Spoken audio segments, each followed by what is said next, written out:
வணக்கம். இன்னைக்கு நாம ஒரு பிரம்மாண்டமான விஷயத்த பத்தி ரொம்ப எளிமையா தெரிஞ்சுக்க போறோம். அதுதான் இந்து அண்டவியல் காலக்கணக்கீடு. சரி, நாம ஒரு கேள்வியிலிருந்து ஆரம்பிக்கலாம். ஒருவேளை இந்த கேள்வி காலத்த பத்தின நம்மளோட பார்வையே மாத்தலாம். என்றென்றும் அல்லது நித்தியம் அப்படின்னா அது எவ்வளவு காலம்?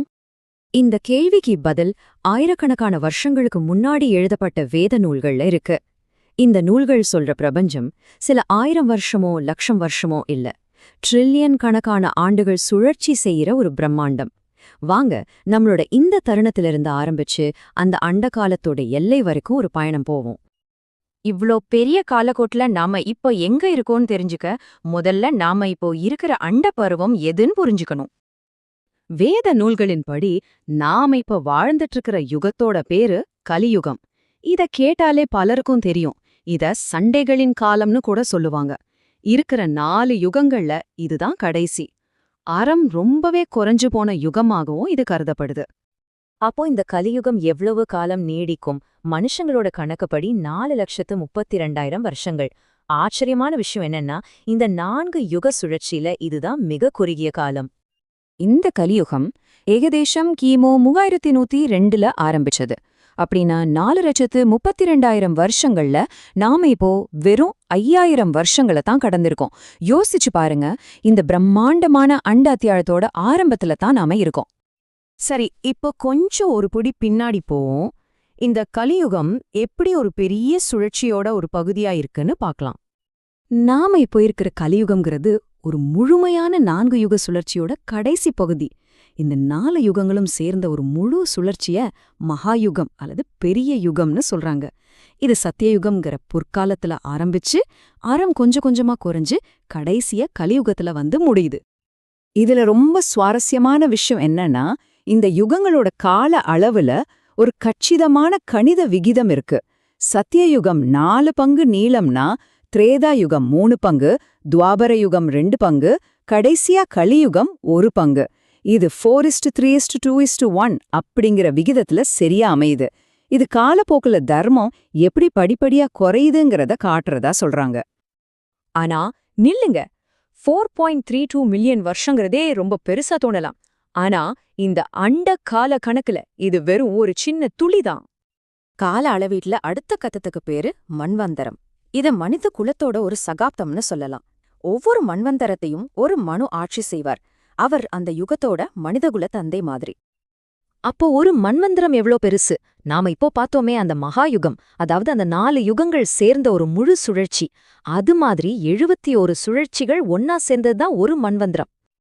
ஆமா, 71 மகாயுகங்கள். இத கணக்கு பண்ணி பார்த்தா ஒரு மன்வந்தரம்ங்கிறது 306 மில்லியன் வருஷங்களுக்கும் மேலான ஒரு பிரம்மாண்டமான காலம். இப்போவே எண்கள் எல்லாம் மலைக்க வைக்குது இல்லையா? சரி, இந்த பெரிய சங்கிலில நம்மளோட இடம் எது? நூல்கள் சொல்றபடி மொத்தம் இருக்கிற 14 மன்வந்தரங்கள்ல நாம இப்போ 7வது மன்வந்தரத்துல இருக்கும். இத வைவஸ்வத மனுங்கிறவர் ஆட்சி செய்றார். சரி, இப்போ அடுத்த கட்டத்துக்கு தயாராகுங்க. இனிமே வரப்போற கால அளவு உண்மையிலே நம்ம கற்பனைக்கு எட்டாதது. நாம பார்த்த அந்த 14 மன்வந்தரங்களும் அதுக்கு இடையில வர்ற இடைப்பட்ட காலங்களும் எல்லாம் சேர்ந்து படைப்பு கடவுளான பிரம்மாவோட ஒரு பகல் பொழுத, அதாவது வெறும் 12 மணி நேரத்தை மட்டும்தான் உருவாக்குது. இந்த கால அளவுக்கு பேரு கல்பம். ஒரு கல்பம், அதாவது பிரம்மாவோட ஒரு பகல் பொழுது மட்டும் 4.32 பில்லியன் வருஷங்கள் நீடிக்குது.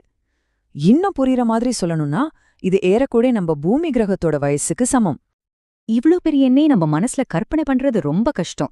அதனாலதான் பண்டைய நூல்கள் இத புரிய வைக்க சில அற்புதமான உவமைகளை பயன்படுத்துது. உதாரணத்துக்கு, ஒரு பெரிய பெட்டி இருக்குன்னு வச்சுக்கோங்க. அது ஒவ்வொரு பக்கமும் 16 மைல் நீளம் இருக்கு.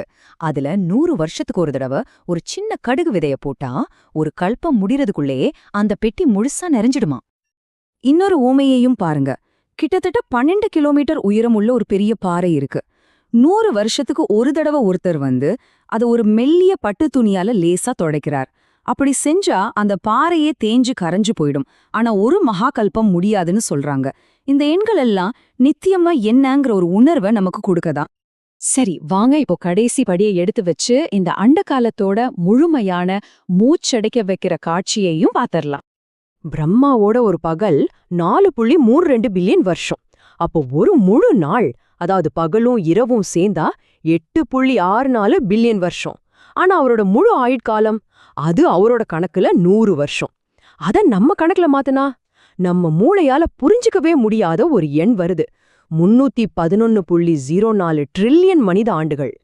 ஆனா இந்த 311 டிரில்லியன் வருஷங்கிற கற்பனை செய்ய முடியாத கால அளவு கூட உண்மையான நித்தியத்தோட ஒப்பிடும்போது ஒரு மின்னல் கீற்று மாதிரி ரொம்பவும் குறுகியதுன்னு சொல்லப்படுது. சரி, இந்த அண்டத்தோட கடைசி முகவரிக்கு வருவோம். இந்த நூல்களின்படி நம்மளோட தற்போதைய பிரம்மாவுக்கு அவரோட கணக்குல 50 வயசாகிடுச்சு.